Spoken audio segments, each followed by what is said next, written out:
অন্তর্বর্তীকালীন সরকারের নতুন শিক্ষা উপদেষ্টা হিসেবে দায়িত্ব পেয়েছেন চৌধুরী রফিকুল আবরার।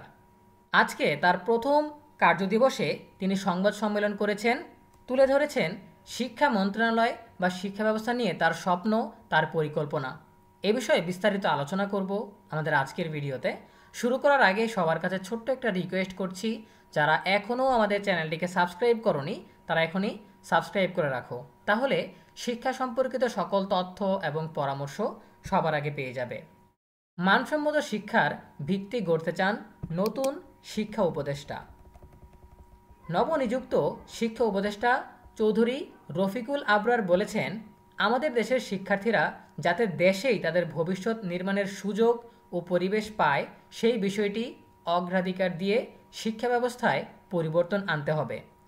মেধাবী শিক্ষার্থীরা দেশের সম্পদ, তাদেরকে দেশের কাজেই লাগাতে হবে।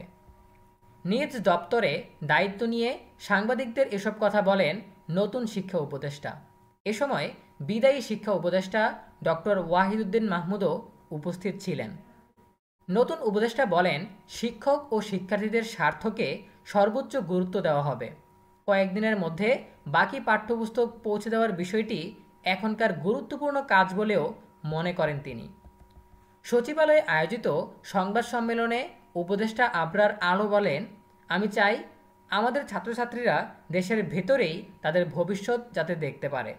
দেশে বড় রকমের একটা পরিবর্তন হয়েছে, আমরা ভাবিনি আমাদের জীবদ্দশায় এভাবে মুক্তভাবে কথা বলতে পারবো।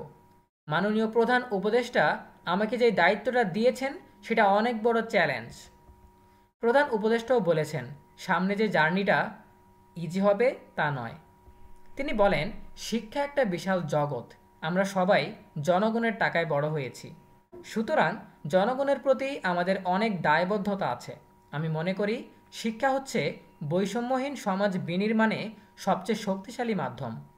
আমি স্বপ্ন দেখি আমাদের ছাত্রছাত্রীরা দেশের ভেতরেই তাদের ভবিষ্যৎ দেখতে পারে, দেশে থেকেই বিশ্বকে নেতৃত্ব দিতে পারবে।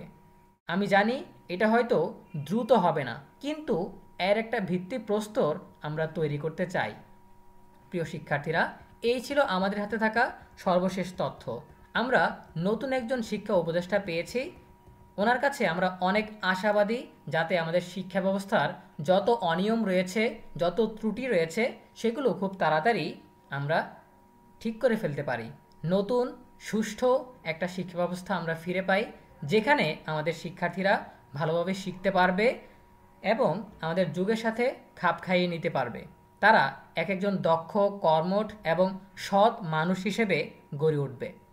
সো দেখা হবে পরবর্তী আপডেট নিয়ে নতুন কোনো ভিডিওতে।